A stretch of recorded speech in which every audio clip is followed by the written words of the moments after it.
Hello साथियों, भारतीय साक्ष्य अधिनियम 2023 धारा 26 में हम पढ़ रहे हैं मृत्युकालिक कथन या मृत्यु के कारण के बारे में कथन। भारतीय साक्ष्य अधिनियम 1872 की धारा 32 में वर्णित थे। इस धारा में हम मृत्युकालिक कथन या मृत्यु के कारण के बारे में कथन के हम 12 भाग पढ़ चुके हैं। 13वें भाग में हम आपको बताएंगे मृत्युकालिक कथन का सबूत, यह कैसे प्रमाणित किया जा सकता है। यह अत्यंत आवश्यक है कि मृत्युकालीन घोषणा का साक्ष्य इतना शुद्ध और पूर्ण हो जितना संभव हो सके। जब कोई बात प्रमाणित करनी है और जिस बात को प्रमाणित करनी है कि उस पर मृतक व्यक्ति का मौखिक वक्तव्य भी है, तो उसे प्रमाणित करने का उचित और वैध ढंग यही है कि उस व्यक्ति से कहलाया जाए जिसने कि उस मृतक व्यक्ति के वक्तव्य को सुना है। यदि गवाह ने मृतक के वक्तव्य को लिख लिया है या गवाह की उपस्थिति में किसी अन्य व्यक्ति ने उस वक्तव्य को लिख लिया है, तो गवाह अपनी याददाश्त को ताज़ा कर लेने का हकदार है। यदि मृतक व्यक्ति ने बयान को लिख दिया और बाद में उसको ठीक समझकर हस्ताक्षर कर दिया, तो वह लिखित वक्तव्य साक्ष्य की धारा इस धारा के अंतर्गत ग्राह्य है। यहाँ तक कि जो कुछ मृतक व्यक्ति ने बोला है और किसी अन्य व्यक्ति ने उसे लिख लिया है और मृतक व्यक्ति ने अपना हस्ताक्षर उस पर बनाया है, तो गवाह स्वाधीन रूप से लिखावट को प्रमाणित करने से पृथक नहीं किया जाएगा। साधारणतः गवाह अपने याददाश्त से यह कह सकता है कि उस अभिलेख पर ले आना उचित होगा और मृतक ने लिखाने के अलावा क्या कहा और उसने क्या क्या सुना, यह भी अभिलिखित पर लाना उचित होगा। जब मृत्युकालिक कथन मौखिक हो, यह उस व्यक्ति का परीक्षण करके साबित किया जा सकता है जिसके समक्ष यह किया गया हो। परंतु जब मृत्युकालिक कथन लिख लिया गया हो, तो उस व्यक्ति का न्यायालय के समक्ष परीक्षण होना चाहिए जिसने इसे लिखा है, तथा लिखित को न्यायालय के समक्ष साबित करना होगा। यदि वह लिखित रूप में है तो लेखक को अवश्य पेश करना चाहिए, और यदि वह मौखिक है तो उस व्यक्ति का परीक्षण करके साबित करना चाहिए जिसने उसे सुना है। राम बिहारी यादव बनाम बिहार राज्य के बाद में मृत्युकालिक कथन पुलिस अधिकारी द्वारा अभिलिखित किया गया था। मूल अभिलेख उपलब्ध नहीं था। कथन करने वाले पुलिस अधिकारी का परीक्षण नहीं किया गया। ऐसा मृत्युकालिक कथन ग्राह्य नहीं था। केस डायरी में उस मूल कथन की प्रविष्टि को साक्ष्य नहीं माना गया। मौखिक मृत्युकालिक कथन, ऐसा कथन जो साक्षी की याददाश्त के आधार पर व्यक्त किया जाता है। सुप्रीम कोर्ट ने कहा कि ऐसे कथन को हुबहू व्यक्त करना जरूरी है और ऐसा न करने पर उसकी उपयोगिता कम हो जाती है। मौखिक कथन के शब्दों को अक्षरशः व्यक्त करना आसान नहीं है, फिर भी थोड़ा सा अंतर इस मूल को कम कर सकता है। स्टेट ऑफ यूपी बनाम कृष्णा मास्टर के मामले में मान मर्यादा के लिए परिवार के 6 सदस्यों को वध को उनमें से एक ने मरने से पूर्व अपने भाई से बतलाया था कि हमलावर कौन थे। भाई ने पुलिस को सूचना दी थी कि किए गए कथन के तथ्य का उल्लेख प्रथम सूचना रिपोर्ट FIR में या CRPC की धारा 161 के कथन के अधीन नहीं किया गया था। न्यायालय ने कहा कि यह बात अधिक महत्व की नहीं थी। ऐसे व्यक्ति से यह आशा नहीं की जा सकती कि वह विस्तार से विवरण देगा जिसने अपने सगे संबंधियों को एक भयानक घटना में खो दिया था, कि वह अपने जख्मी भाई के पास गया हो और उससे हमलावरों के बारे में सुना हो। मौखिक मृत्युकालिक कथन ग्राह्य था। किसमें? स्टेट ऑफ यूपी बनाम कृष्णा मास्टर में। लेखक की परीक्षा न किया जाना, जहां अपकथित मृत्युकालिक कथन को लिख लिया गया था, लेकिन लेखक की न तो परीक्षा हुई और न ही मृत परीक्षा, और अभियोजन पक्ष लेखक को न पेश किए जाने का कारण स्पष्ट नहीं कर सका। यह अब निर्धारित हुआ कि मृत्युकालीन कथन त्वरित किए जाने योग्य था।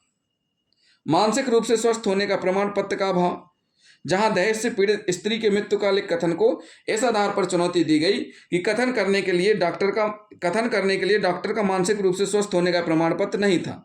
उच्चतम न्यायालय ने उस लोभ को कोई महत्व नहीं दिया, क्योंकि केस पूर्ण रूप से कथन पर नहीं आधारित था। जो तथ्य अभिलेख पर थे वे दर्शित करते थे कि आहत स्त्री अकेले अस्पताल रास्ते में सवारी बदलते हुए गई। यह उसके मानसिक रूप से स्वस्थ होने का पर्याप्त साक्ष्य था। यानी कि वो महिला खुद सवारी बदलते हुए गई, इसलिए प्रमाण पत्र की आवश्यकता नहीं है। वो अपने आप में दर्शाता है कि वो मानसिक रूप से स्वस्थ थी। मृत्युकालिक घोषणा और डॉक्टरी फिटनेस प्रमाण पत्र। उच्चतम न्यायालय की संवैधानिक पीठ ने लक्ष्मण बनाम स्टेट ऑफ महाराष्ट्र नामक वाद में यह मत दिया कि फिटनेस सर्टिफिकेट न होने मात्र से मृत्युकालिक कथन को अस्वीकार नहीं किया जा सकता। न्यायालय ने कहा कि आवश्यक है कि रिकॉर्ड करने वाले व्यक्ति को मानसिक रूप से स्वस्थ होने का आभास होना चाहिए। डॉक्टरी प्रमाण पत्र के अतिरिक्त भी कथन की सत्यता को प्रमाणित किया जा सकता है। क्या किया जा सकता है? प्रमाणित किया जा सकता है। क्या मृत्युकालिक कथन की संपुष्टि आवश्यक है? यदि न्यायालय मृत्युकालिक कथन पर विश्वास करता है कि वह सत्य है, तो उसके आधार पर अभियुक्त को सिद्ध दोष कर सकता है, किंतु संदिग्ध मृत्युकालिक कथनों की संपुष्टि आवश्यक है। मृत्युकालीन घोषणा कब ग्राह्य है?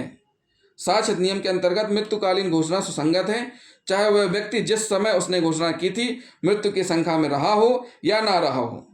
दीवानी के मामलों में मृत्युकालीन घोषणा ग्राह्य है यदि उसमें मृत्यु के कारण का प्रश्न उठाया गया है।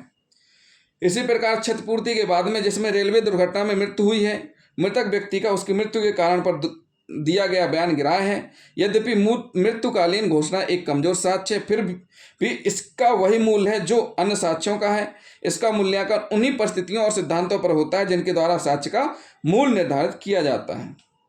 क्या किया जाता है? मूल निर्धारित किया जाता है। मृत्युकालिक कथन के संबंध में सिद्धांत। न्यायालय ने कई निर्णयों में मृत्युकालिक कथन के संबंध में कुछ सिद्धांत प्रतिपादित किए हैं जो हम आपको संक्षेप में बता रहे हैं। न यह विधि का नियम है, न ही प्रज्ञा की बिना संपुष्टि के मृत्युकालिक कथन के आधार पर अभियुक्त व्यक्ति को सिद्ध दोष नहीं किया जा सकता। यदि न्यायालय का समाधान हो जाता है कि मृत्युकालिक कथन सच्चा और स्वेच्छा है तो वह उसके आधार पर बिना संपुष्टि के सिद्ध दोष कर सकता है। न्यायालय को मृत्युकालिक कथन की सावधानी से जांच या समीक्षा करनी चाहिए और आश्वस्त होना चाहिए कि कथन सिखाने, पढ़ाने, प्रोत्साहन या कल्पना के परिणाम स्वरूप तो नहीं किया गया।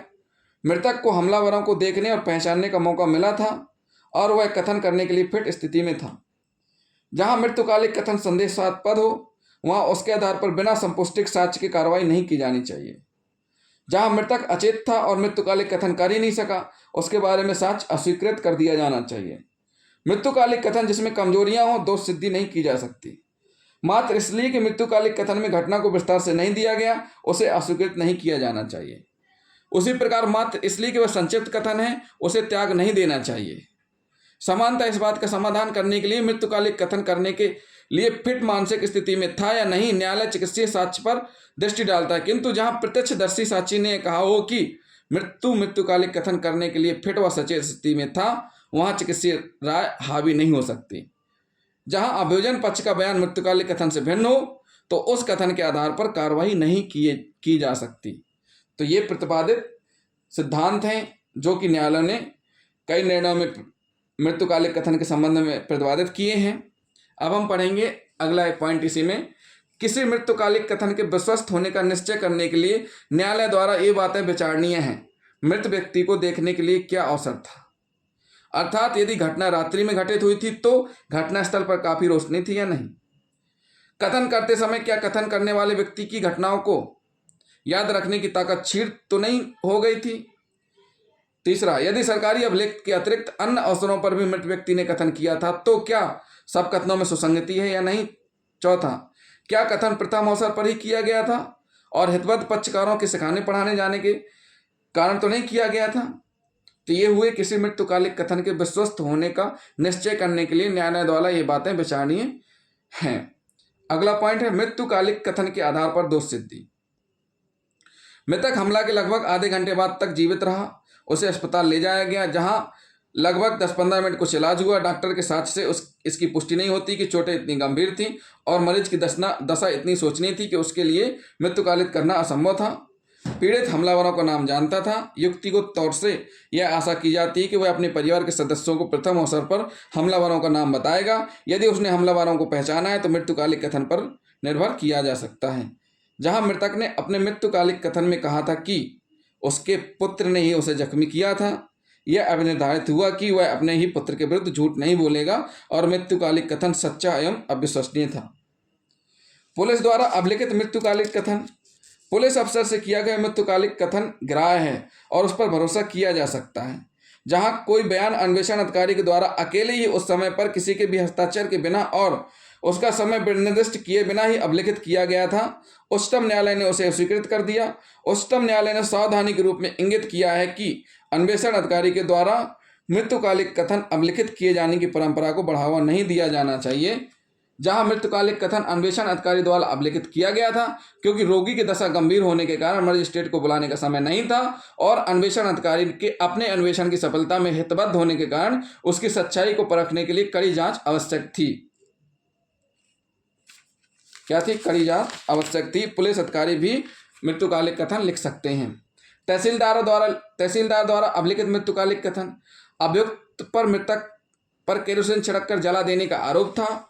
मृतका 95% जल गई थी। मृतका ने तहसीलदार के समक्ष मृत्युकालिक कथन घोषणा के कथन किए थे। चिकित्सीय शास्त्र से उसकी पुष्टि हो रही थी। इसे विश्वसनीय माना गया। नातेदार से किया गया मृत्युकालिक कथन।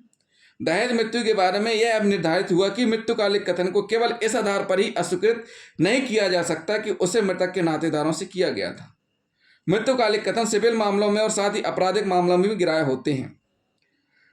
मृतका महिला को संपत्ति में उसके हिस्से के विवाद के बारे में नातेदारों द्वारा उनके घर पर बुलाया गया। उसके ऊपर मिट्टी का तेल डालकर उसे आग लगा दिया। कोई प्रत्यक्ष साक्ष्य नहीं है और 4 दिन बाद उसकी मृत्यु हो गई। डॉक्टर से मानसिक समर्थक का प्रमाण पत्र प्राप्त करने में विफलता तथा बयान को प्रश्नोत्तर के रूप में न लिखना महत्वपूर्ण नहीं है। मृतका महिला का बयान शिकायत के रूप में जो अस्पताल में पुलिस अधिकारी द्वारा अभिलिखित किया गया को मृत्युकालिक कथन माना गया। तथ्यों में मृत्युकालिक कथन की संपुष्टि नक्शा मौका और पिछले दिनों हुई सुलह संबंधी दस्तावेज से हुई। उच्च न्यायालय ने ठीक ही मृत्युकालिक कथन को असली, वास्तविक, यथार्थ और सत्य माना।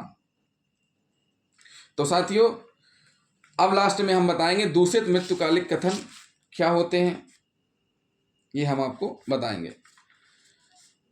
एक मृत्युकालिक कथन तब दूषित होता है यदि परिस्थितियां यह प्रदर्शित करती हैं कि मृतक तथा हितबद्ध व्यक्तियों के मध्य चर्चा हुई थी कि कौन हमलावर हो सकते हैं।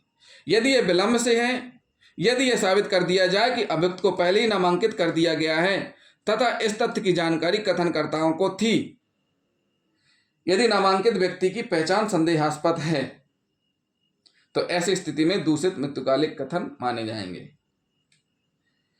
क्योंकि जख्मी व्यक्ति की मानसिक दशा कथन के लिए फिट नहीं थी, कथन अभिलिखित किए जाने में 2 दिन विलंब को किसी प्रभाव का नहीं माना गया। अभिलिखित करने में विलंब को किसी प्रभाव का नहीं माना गया।